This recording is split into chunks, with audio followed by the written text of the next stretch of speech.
on this operation. Please note that Highway 39 of an Old Ingram Loop remains closed to the public. Other than those who live in that area would not be allowed out there. I will now turn it over to Senator Cruz. City Manager Dalton Rice. Good morning, Dalton Rice, the City Manager for the City of Kerrville. As everybody knows, we are working in conjunction with the city under a unified command response and again, a lot of devastation. Our hearts go out to the families and the victims. We want to continue to work together as a community. We love the media support on this to be able to communicate that message, communicate family, communicate togetherness, and we really appreciate all the support and helping us be able to do that. Search and rescue, as the sheriff said, search and rescue operations will continue today from Hunt in North Kerr County all the way to Canyon Lake in Comal County. Now, we're only focused on the Kerr County side, but we wanted to talk about that because for a linear from Hunt all the way to Comal County in a straight line distance is over 100 kilometers. This is a massive field that is happening, and again, this is unprecedented flood events. So we are still currently in the primary search phase, which is the rapid one. They are running it, we have different segments that are gridded out. Each one of those segments are taking anywhere between an hour to 3 hours, up to 2 kilometers for each segment. So what that means is they're running into a lot of technical challenges with terrain, with water, even potentially, with weather, in the rising fields. We've talked about this before. Volunteers stay out of the way because if we start getting weather reports and all the other complications that are out there, we then have to pull off of those search and rescue missions to be able to communicate to those volunteers to get off, to make sure that they don't become victims themselves. Those operations involve 19 different local and state agencies, in addition to conducting primary and secondary searches. They will be conducting welfare checks on areas in North Kerr County impacted by power outages. And when we say search and rescue operations, that is boat, walking, on the ground, dogs, drones. Again, keep personal drones out of the air. Helicopters. We do have other assets that are continuing the search as well. As of present, KPUB, which is the Kerrville Public Utility Board, is reporting continued power outages between Hunt and Ingram along the South Fork of the Guadalupe River in Hunt. In the South Fork area, there are approximately 40 down power lines and significant infrastructure damage. KPUB has brought in additional utility personnel to help with restoration, but it's not possible at this time when the power is going to be restored. There are some substations along with those power lines that we are still trying to get access to just from debris buildup or them being completely wiped out. So we do not have an estimated time on when those are going to be fixed. We continue to have substantial number of requests for volunteers, as I said before, and donation opportunities. We are asking those who want to volunteer to contact the Salvation Army in Kerrville by phone at 830-465-4797 or in person at 855 Hayes Street in Kerrville. Monetary donations can be made on the Community Foundation of the Texas Hill Country's website at www.communityfoundation.net. They have a Kerr County Relief Fund set up on that site. And I will now turn it over to the Mayor, Joe Herring. Thank you for being here. I need to tell my community and those families who are waiting, this will be a rough week. Primary search continues, and we remain hopeful every foot, every mile, every bend of the river. Our work continues.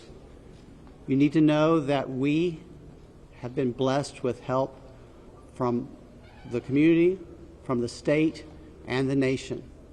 We have trained experts who are helping in this effort. If you want to volunteer, it is important that you contact Kerrville Salvation Army and register. Dalton gave that number, but I'm going to give it again. 830-465-4797. We need focused and coordinated volunteers, not random people just showing up and doing what they do. We need to work together. As Dalton said, donations have been flowing in from around the world to the Community Foundation. Again, that website is communityfoundation.net. Please follow the City of Kerrville's Facebook page for updates. They're accurate. We take a lot of time to make sure we send out information that will be helpful, not only to residents, but those who are visiting. I've said this 100 times, and I will say it again. We need your prayers. We need your prayers. Thank you. And now, Senator Ted Cruz.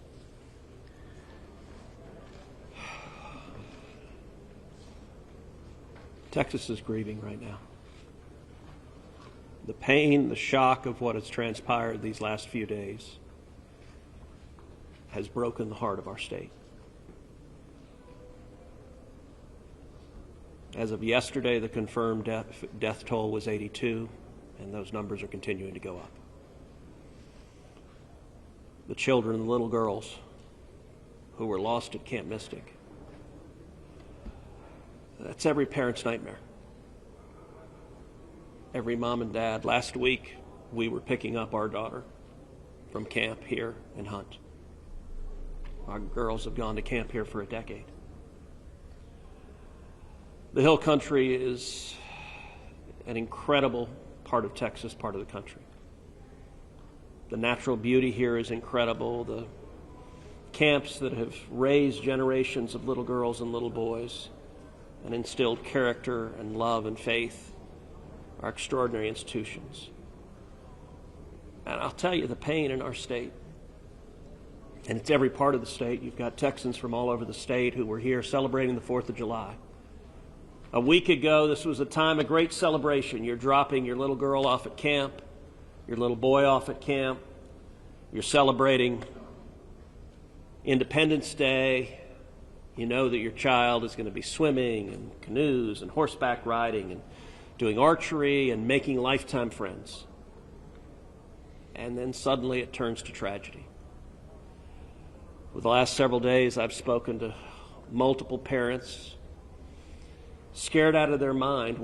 Do you know anything? Where is my daughter? There's still 10 girls and 1 counselor from Camp Mystic that are unaccounted for. And the pain and agony of not knowing your child's whereabouts, it's the worst thing imaginable. But I want to say, in the face of all of this, it is simultaneously inspiring. Every time there's a tragedy, every time there's a natural disaster in Texas, Texans come together. Texas is a big state. We got 31 million people, and we have hurricanes, we have tornadoes, we have wildfires. Tragedies hit this state, natural disasters hit this state, and without fail, 100 out of 100 times when that happens, we see Texans coming together, helping each other, engaging in acts of heroism. There have been over 850 high water rescues since this flooding began. 850. You look at extraordinary stories of Eagle Scouts pulling campers out of harm's way. I was just hearing a story of one counselor whose head was right at the water holding up 2 mattresses with campers on those mattresses. That kind of courage, that kind of selflessness. And then there are the first responders. The local first responders, I want to thank every one of the first responders at the local level, at the city level, at the county level, at the state level, at the federal level. In the first few hours of this flood, I was on the phone with Governor Abbott. I was on the phone with Lieutenant Governor Dan Patrick. I was on the phone with Nim Kidd, the head of the Texas Department of Emergency Management. And then I called President Trump. I called President Trump. He was having dinner at the time. It was still early in what was transpiring. And I wanted him to know, I said, Mr. President, everything we're hearing right now, this appears to be bad, really bad. There may be a very significant loss of life unfolding right now in Texas. And I will tell you, the President said, Ted, anything Texas needs, the answer is yes. Whatever assets you need, whatever resources you need, yes, let us know, and we will provide everything. Within hours, we had helicopters, over a dozen helicopters in the air. National Guard, DPS, game wardens, Coast Guard, doing search and rescue, reaching down. We've all seen the videos of little girls being pulled up, hoisted out of harm's way. Incredible courage and heroism. Search and rescue is the first stage, but the process of coming together and rebuilding is going to take longer. And I will say to all the grieving families, to all of those who've gotten the worst news imaginable, that your little girl, she's gone. I will say for many of us, those are friends and neighbors who've lost children. Got multiple kids who go to school with my girls.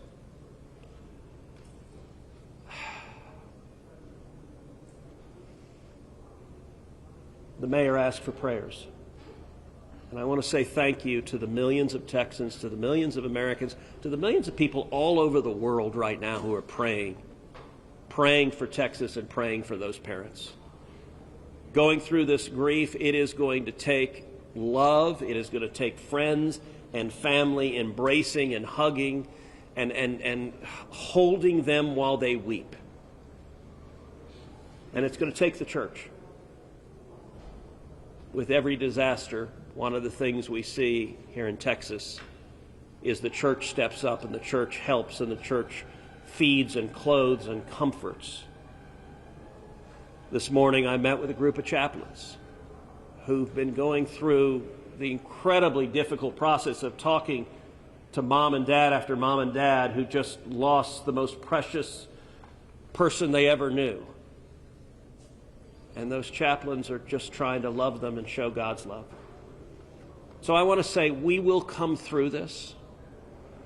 To those in the midst of grief right now, that might seem hard to fathom. But Texas will come through this. And I just want to say thank you. I want to say thank you to these gentlemen here who are working. They are not sleeping. They are working every day. Thank you to the families. Thank you to the Salvation Army. Thank you to everyone who is just reaching out and saying, how can I help? We will come through this, and we'll come through this together. Thank you. And now we'll take questions. Senator, you talked about how you know kids here and you've taken your own kids to camp. Was it ever communicated to you that there was a need, that it was a priority to have a warning system so people had a chance to escape something like this? Well, listen, I think anytime you're dealing with major rivers, there's a risk of flooding, and there's always been a risk of flooding, particularly on the Guadalupe River. I will say, in the wake of every tragedy, there are things that are predictable.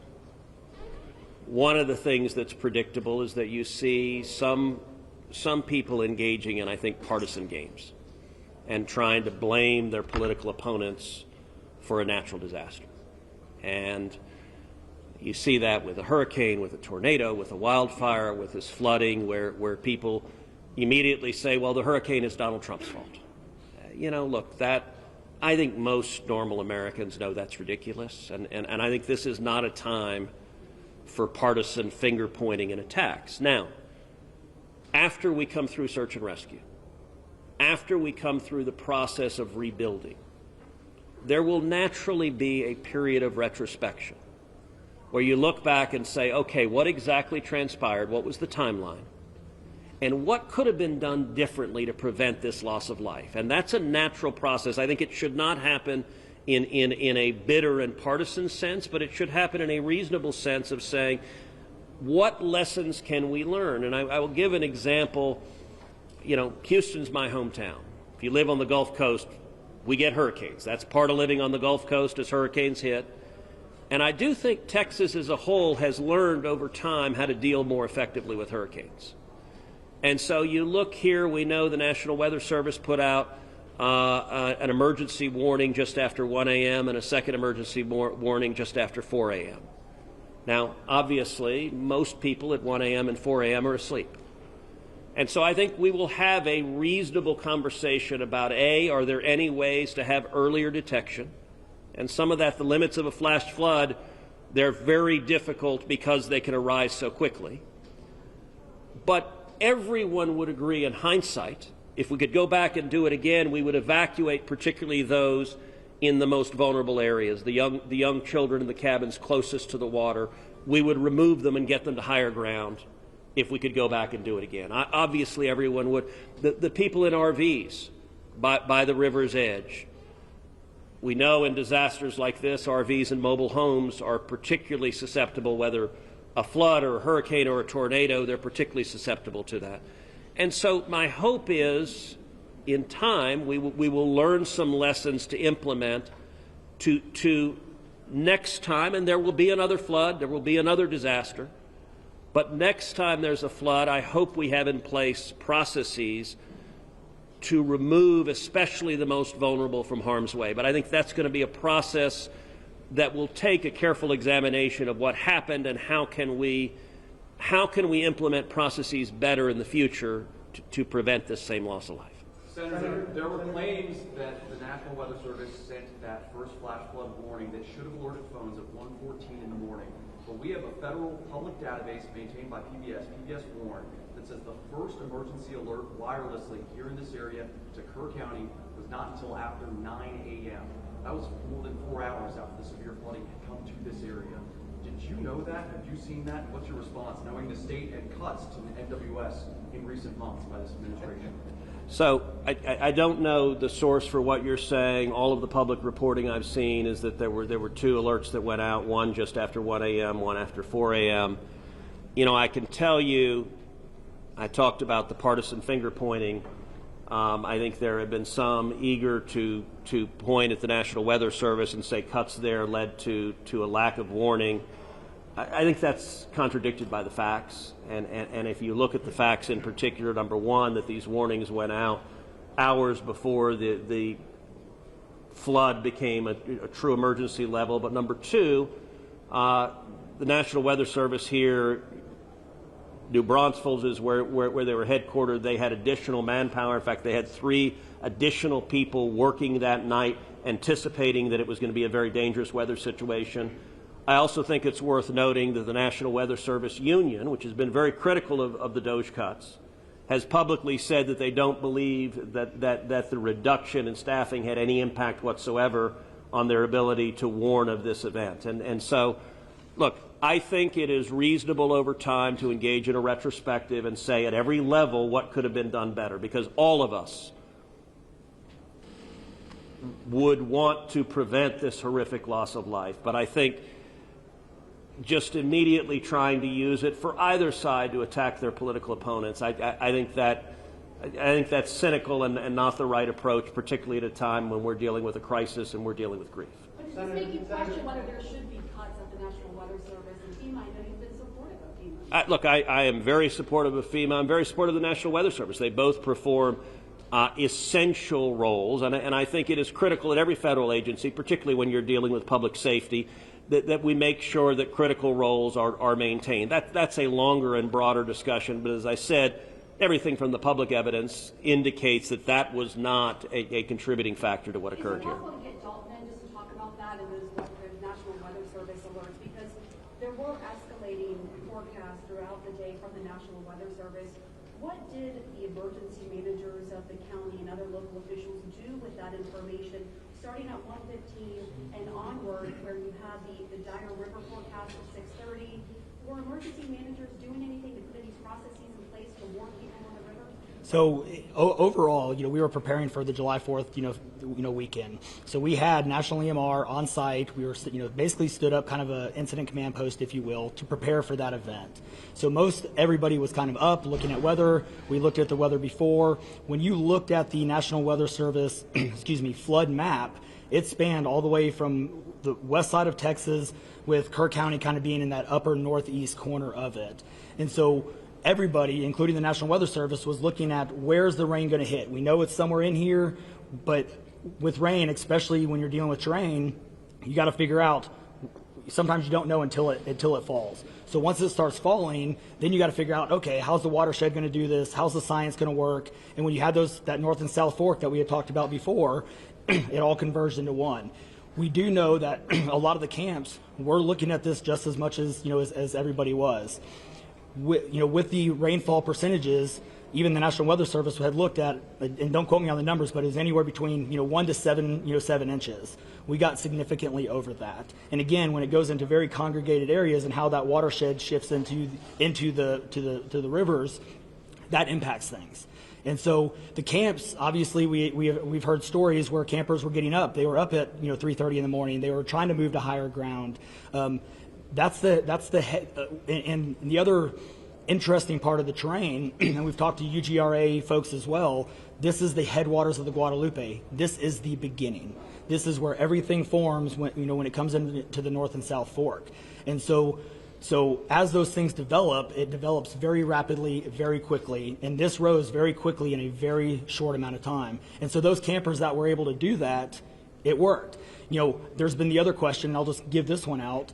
Evacuations. Well, why don't we evacuate? Well, evacuation is a delicate balance, because if you evacuate too late, you then risk putting buses, or cars or vehicles or campers on roads into low water areas trying to get them out, which then can make it even more challenging, because these flash floods happen very quickly. That's what.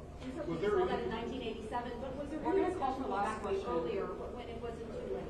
Was there any discussion about that among the officials? So, repeat your question. Was there any discussion to evacuate or activate any emergency plans before it was too late, where it would be very dangerous like that? Well, so again, just like disasters in Texas everywhere, it's very tough to make those calls, because what we also don't want to do is cry wolf. We don't want to make sure that we activate it at the right time. It is very difficult, very challenging, especially with this. We're looking at 100 kilometers, right? That's a big straight line distance. That's not even along the river. These areas take a lot of time to get out to. So even when first responders were on the ground at 3:30 in the morning, and we had reports, we had first responders that were getting swept away, actually responding to the first areas of rainfall. That's how quick it happened. First responders who have experience, who are Swiftwater qualified, were driving as soon as the rain started falling, were driving to these areas, and one of them got swept off the road. One last question, everybody. One last question. Between 1 and 4 a.m. from local law enforcement to the camp, saying, I know you can't get buses in an hour, but is there anyone telling the camp between 1 and 4 a.m.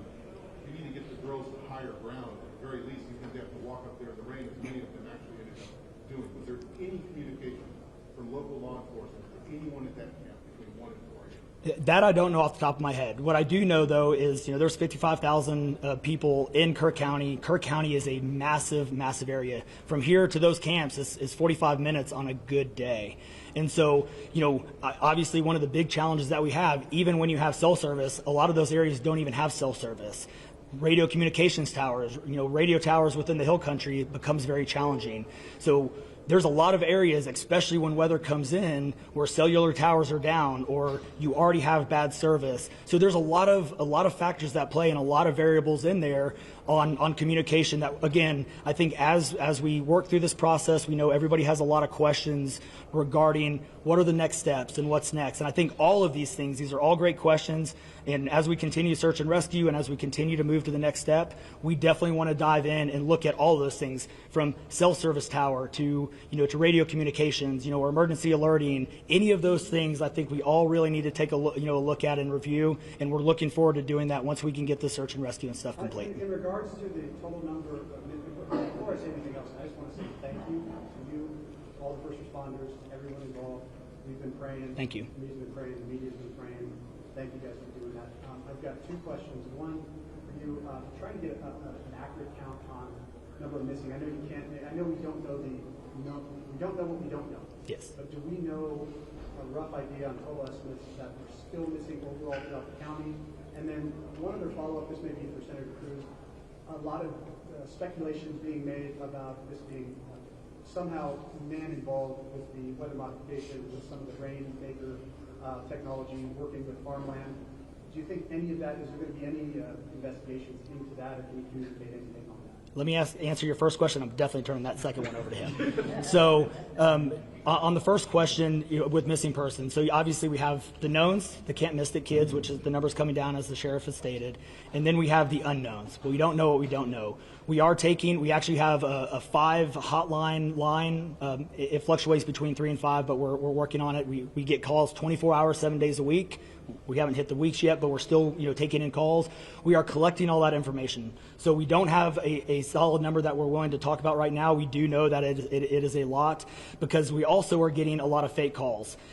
You're looking. This is a worldwide discussion, and we're dealing with scammers. Victims' families are being reached out to, saying that they have their kids pay me money.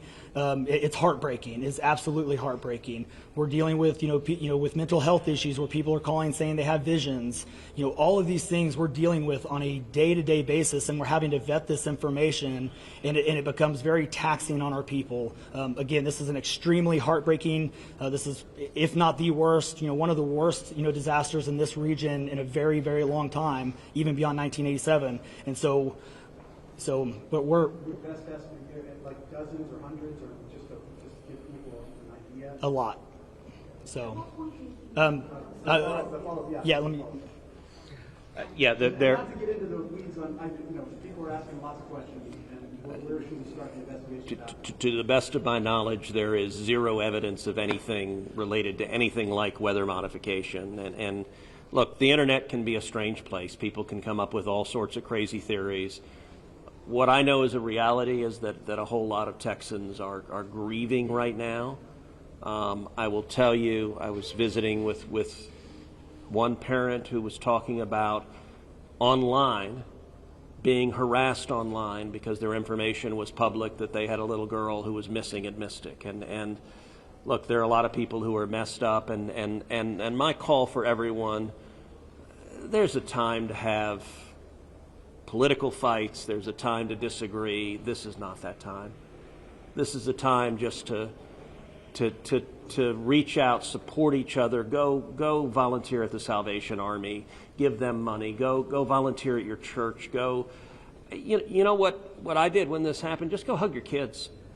Because I got to tell you, I hugged my girls with tears in my eyes, because every one of us who's a parent, there but for the grace of God go I. And nothing will fill the void in these moms and dads' hearts, but they'll make it through it. And every one of us, we have an obligation to come through and help them make it through it. And look, Texas will come through, and let me say, Kerr County, the Hill Country is incredible. It is beautiful. And these summer camps, Camp Mystic is an incredible Texas institution. For a century, it has made a profound difference helping young girls become strong women in Texas and across the country. And so, for me at least, I'm praying for these camps. I'm praying for all the campers, everyone implicated, everyone impacted, and I hope we come together and stand as one doing that. Thank you. Thank you, everybody.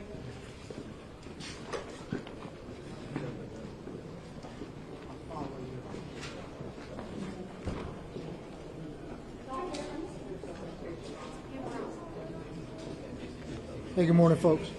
If you were not here earlier, I put out some housekeeping notes. I want to repeat that. A couple of important things to note. Temporary flight restriction is still in effect. Flying drones will and they have interfered with search and rescue operations.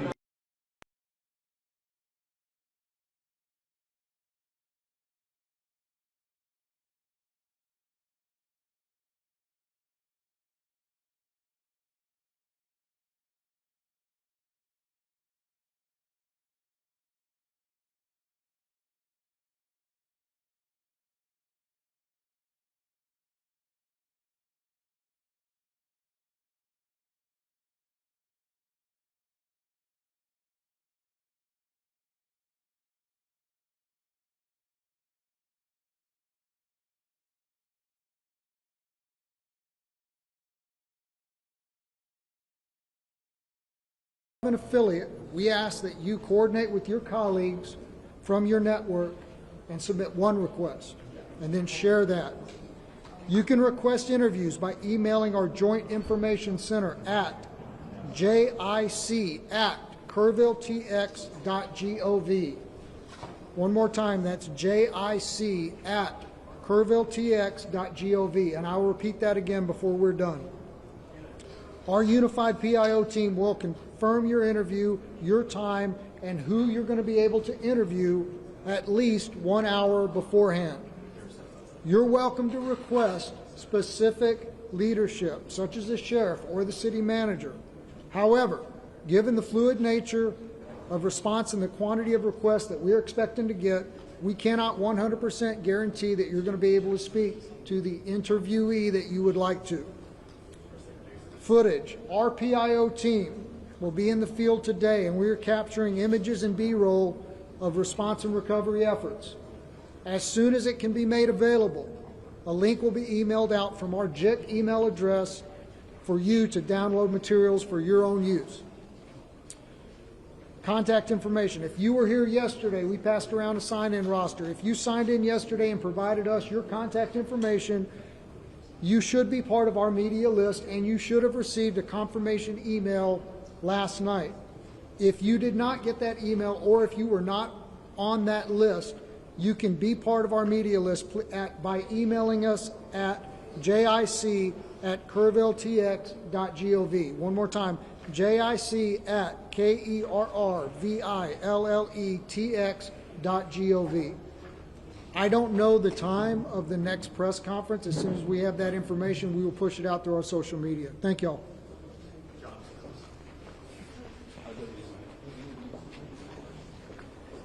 Yeah. So go ahead and just send in your form. Okay. Yeah, so we're vetting the home. We're filtering.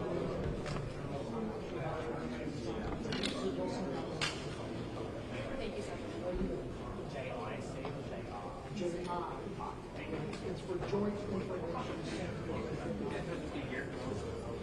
Can ask him when the next meeting is. Answer my question. When we send out the